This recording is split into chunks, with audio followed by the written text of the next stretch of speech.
Welcome to my channel. প্রিয় চাকরি প্রার্থী বন্ধুরা, তোমরা যারা সিভিক ভলেন্টিয়ারের কাজ করো বর্তমানে, তো এই খবরটা তাদের জন্য ভীষণ ভীষণ ইম্পর্ট্যান্ট।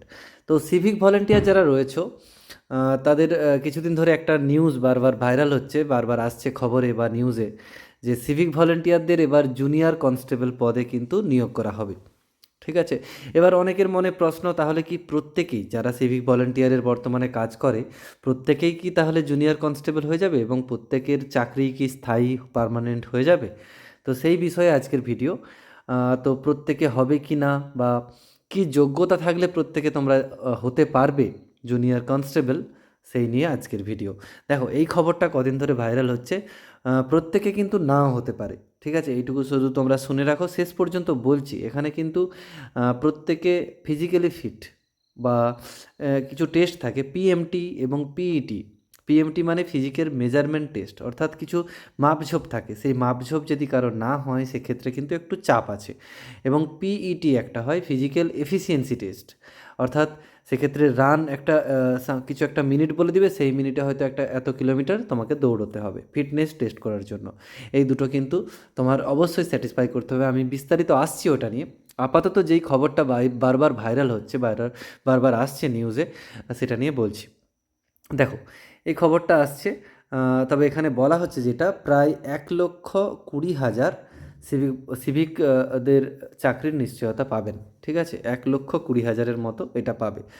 তো কারা পাবে এখানে কিন্তু ওরা বলে দিচ্ছে যে এই ক্ষেত্রে কিন্তু পুলিশদের ক্ষেত্রে যে মাপঝোপ থাকে, যে উচ্চতা থাকে, সিভিকদের ক্ষেত্রে কিন্তু তার কোনোটাও নেই। সেজন্য সিভিক ভলান্টিয়ারদের নিয়োগ করার ক্ষেত্রে আলাদা করে প্রশিক্ষণ নিতে হবে।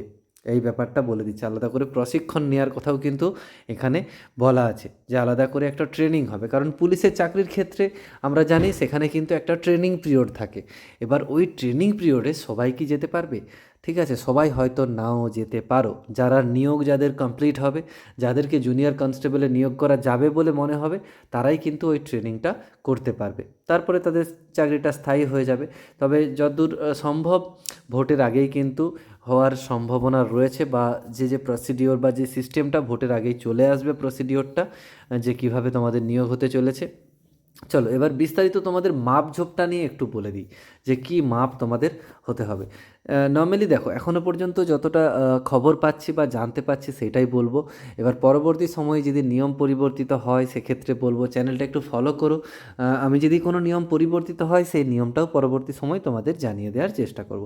আপাতত যে খবরটা জানি সেটা তোমাদের জানিয়ে দিচ্ছি। বা তোমাদের কনস্টেবল নিয়োগের ক্ষেত্রে যেই খবরটা রয়েছে, বা তোমাদের জুনিয়র কনস্টেবল যেহেতু, তার ক্ষেত্রে যেই মাপঝোপটার খবর আমি পেয়েছি সেই খবরটাই তোমাদেরকে শেয়ার করব।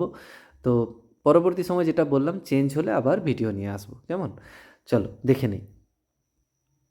দেখো, এখানে রয়েছে সিভিক টু কনস্টেবল পদের জন্য। এক মিনিট।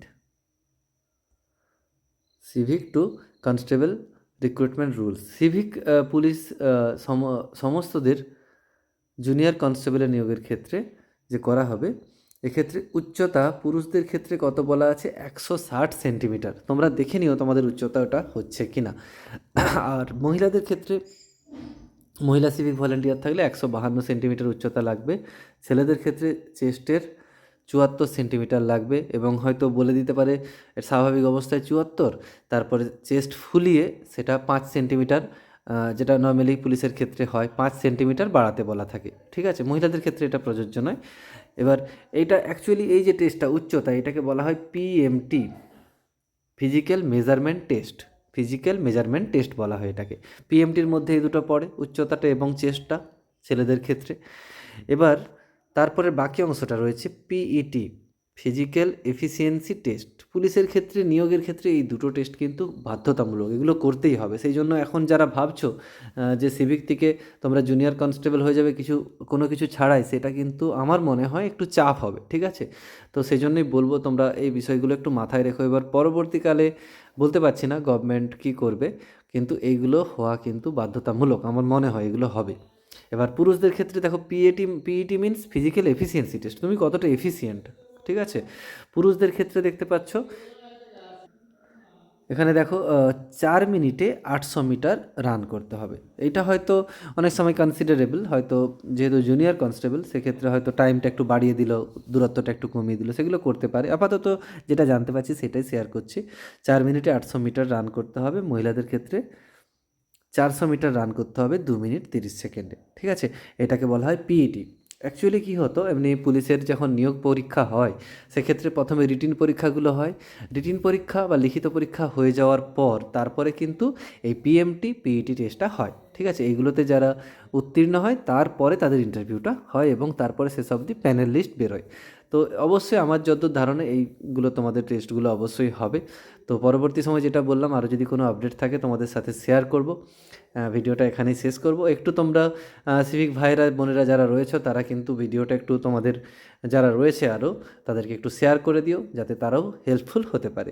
এছাড়াও এই চ্যানেলে কিন্তু চাকরির সমস্ত রকম চাকরির পরীক্ষার ইনফরমেশান তোমরা পাবে। কখন কি ফর্ম বেরোচ্ছে, কীভাবে ফর্ম ফিল আপ করবে, কত সিট, সব সব যত সরকারি চাকরি রয়েছে সব পরীক্ষারই ভিডিও এখানে রয়েছে, তোমরা দেখতে পারো। একটু চ্যানেলটা ফলো করে দিও। এখানে রাখলাম। সবাই খুব ভালো থেকো, সুস্থ থেকো। তোমাদের জন্য শুভকামনা রইল। Thanks for watching.